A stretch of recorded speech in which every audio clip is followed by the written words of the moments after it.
All right, Ava, thank you for hopping on here today. Ava Rightmire is here with me. My name's Andrew Comer. I'm the Downingtown director of coaching, and we've invited Ava to hop on here just to learn a little bit about her pathway through the club. We talk a lot about what a pathway means, and that the path that you kind of travel going from the beginning of U8 all the way up to ECNL. And Ava has a really cool story as a player who started in Downingtown, that lives in Downingtown, goes to Downingtown West, that's worked her way all the way up to the ECNL level and has gone through all the changes that the club has endured over the last really 14, 15 years. So it'll be interesting to hear her perspective and just talk about what she's learned along the way. So Ava, thank you again for hopping on. If you could just again share what team you play for now, and then talk about where you started in each team and each coach you've kind of gotten to work with throughout your experience with the club. Yeah, so I play for the 04 and 05 girls ECNL team this year. And I actually started at this club when I was 6 years old. And at the time it was called Spirit United. It wasn't even FC Delco at all yet. And I was playing for the U8 Academy team with the coaches Keith Capo, Sean McCaffrey, Johnny Rhodes, and Craig Burtwhistle. The club then had merged for my first year at like official U9 team, and it became Continental. But between my U9 and U11 years, I was working with Amy Greco, Jed Fisher, and Juan Lazares. I don't know if that's a familiar name. But after my U11 year, the club had done the birth year split in age, and I actually was split up from a lot of those girls that I've been playing with since I was young. And I was now on this like whole new team, and I skipped my U12 year because of that. And I went straight to U13 ECNL, which was a huge change. And I had thought that this was going to be like so hard for me because some of these girls were a grade older than me, which really isn't that much of a difference. But at that age, I was small, and I was just like looking at these girls like, oh my gosh, this is crazy. But honestly, I think that playing with them made me a better player in general. And I'm really glad that I actually had the opportunity to do that. So the 04 age group, like throughout those years of Continental ECNL and even moving to FC Delco, had a lot of like struggles, but we had some successes too, which is why I felt like I need to just keep going, because I know that this club is going to get me to where I need to be, like whether like the struggles were really hard, because sometimes it was really hard to like show up and just keep going because my team, yeah.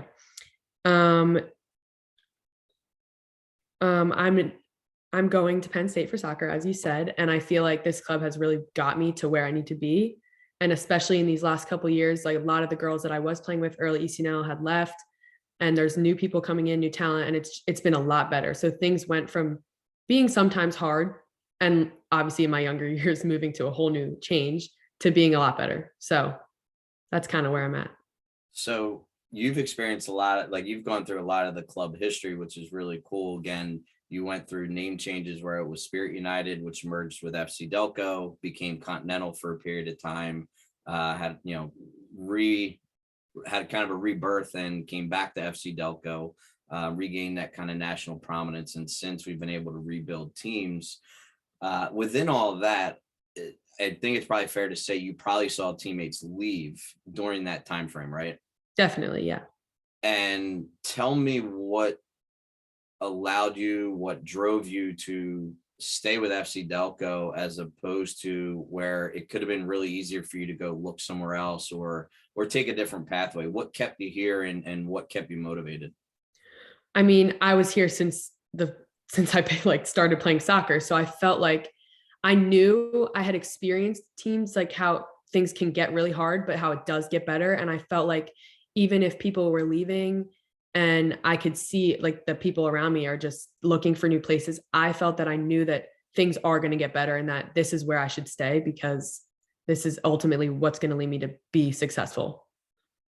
So something that, we try to talk about and instill is, trust and kind of faith in what the club is doing. Is there anything in particular maybe that comes to mind that really gave you the confidence and the kind of the faith in the club that you'll be okay, that you'll get where you need to get to? Yeah, there were a lot of specific coaches that I had that were kind of like very believing, and it made me feel comfortable when I came to practice. And even we would, maybe a game didn't go our way one time or something, but it was always like in my mind that people had told me, because it was good, and there are things that work that people say, like, this is not where it ends. I didn't want to change the way I was doing things, because I felt like everything that I was doing was going to lead me to where I want to go. And if I had just moved and changed that, it wouldn't have worked out exactly how I wanted it to. Okay. So obviously you trusted what you were doing. Mm-hmm. You kind of stayed the course and believed in your work ethic, believed in your coaches. And, some of it certainly you could probably say is a little bit of blind faith that, like, hey, everything happens for a reason and I want to be here and I want to kind of hang with it. Yeah, exactly. Yeah, because we're coming up on that tryout period, which you're probably excited to not be a part of, for one. But for directors, for coaches, for players, for parents, we all, we're going to go through that anxiety of trying to manage that. And what would be your advice for kids in particular that are getting ready for tryouts? What would be your advice to them and how to handle tryouts and that potential influence of looking elsewhere as opposed to being with one club? Talk about that if you could. Yeah, my advice for those players is to don't ever give up, because it's not like things, if you could move and it's not always going to be you're not going to move somewhere. I mean, you could, and it could work out for you, but it's not guaranteed. And I feel like don't give up on something that is going to potentially work or is working, even if it doesn't go exactly your way. There's like a lot of ups and downs through it, a lot of wins and losses, but there's no one that should be discouraged by that. And you can look at someone and say, I'm not as big as that person, or I'm not as strong as that person, but that everyone grows and develops in different times. So I would never be discouraged by that. And if you really do want something, you go for it. You stick with the course and you go for it, and it works. Okay. And I love that. And I think, what I would kind of add to it, I guess, is that, for you, the type of player that you've become, the type of person that you've become, the type of student that you've become is someone who endures the difficult times. Right. And I Yeah. think what makes you special, and correct me if I'm wrong, were you a high school All-American this year? Yes, it was. Right. So, which is a pretty big honor. I mean, there's thousands of kids playing high school soccer, and you've been put into this bucket of a handful of kids, 15, 20 kids, maybe at Mhm. most. That's a pretty exclusive club to be in. And I think you've kind of alluded to in Delco going through the ups and downs of the quality of your teams, but what it's really created for you, and then speaking with Zach and the other coaches that you've had, you've become, a great leader. You've become, mentally tough. You know how to go through these different difficult situations.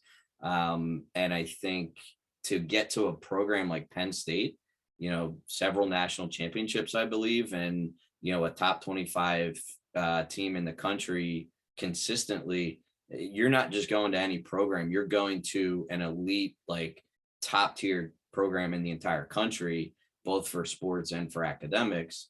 I got to believe that path that you've chosen is a big reason of why you're there, not because you went to a better club or a better team, but because you chose a harder path along the way. Yeah, definitely.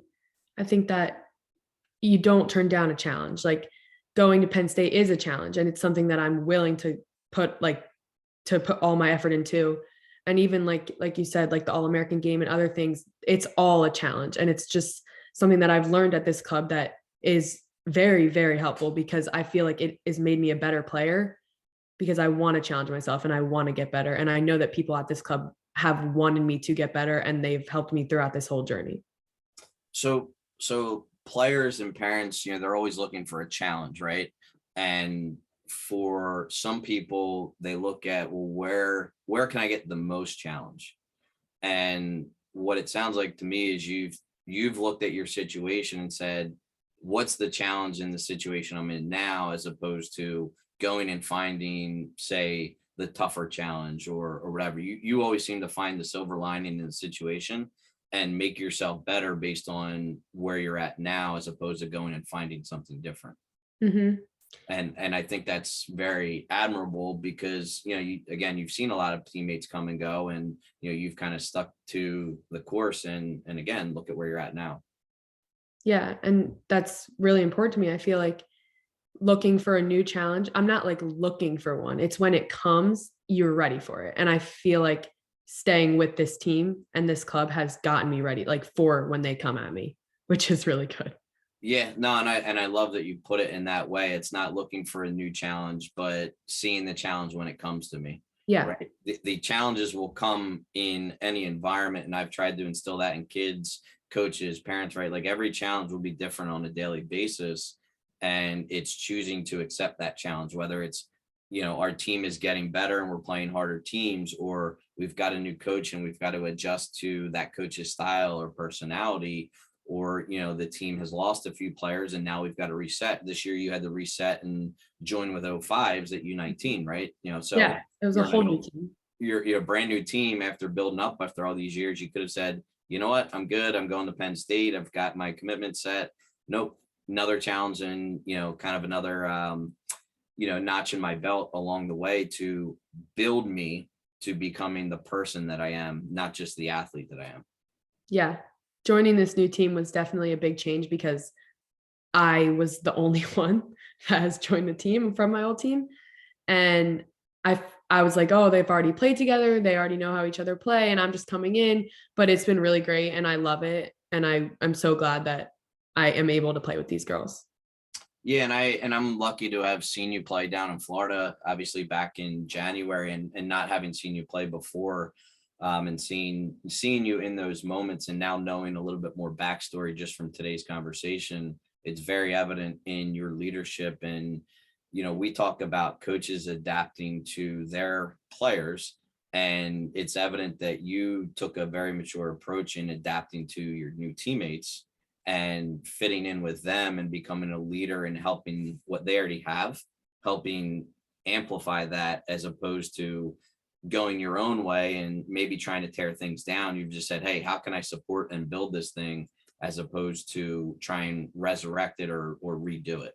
And I think that's really cool and very mature of you, as a young leader continuing to learn along the way. Yeah, it's definitely been. What would be your one last parting thought or comment for young players before you head off to college and start in your greatest challenge of all? I would say to show up, just be committed to the team, because coaches love to see that you want to be there. If you want to be there, they're going to want to be there to help you.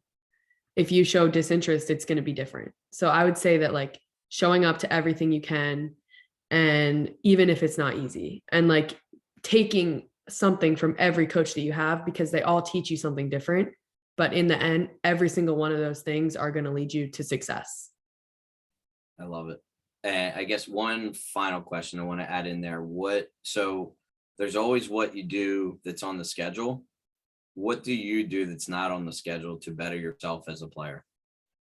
Well, I do, like, in past years, I've done like trainings outside of it, but it's not always about like, oh, go to this extra training or go to this. It's just about how much work you want to put into it. So just being committed to like the whole idea of the team.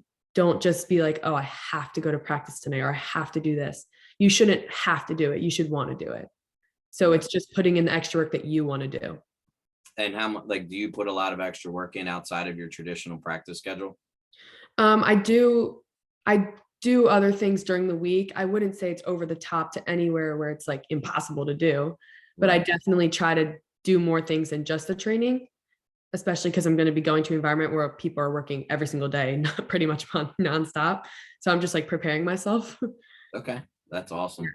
Well, Ava, again, thank you so much. I think the value of this conversation, I think, is going to last quite a long time for our young players, and hopefully we'll see you back soon, whether it's in our summer select helping out, or maybe even as a coach at some point in a couple years when you have a successful career over at Penn State. So good luck, and thank you very much. Yeah, thank you so much for having me. You bet.